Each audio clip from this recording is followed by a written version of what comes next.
Buat masa sekarang, untuk Georgia Satchel version full leather, Aisyah hanya ada 2 colour je. Dulu kan ada colour merlot tu, tapi merlot tu dah discontinued sebab colour tu memang keluar time fall saja. So, bakal letakkan colour merlot kat sini.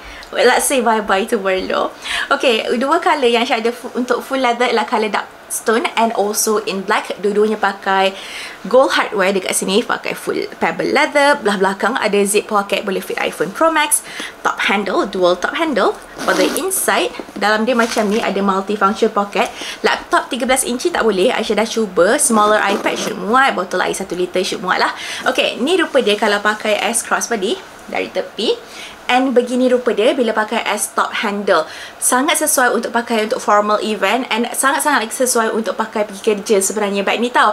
Lagi-lagi dia ada zipper. So if you travel guna public transportation, agak secure lah.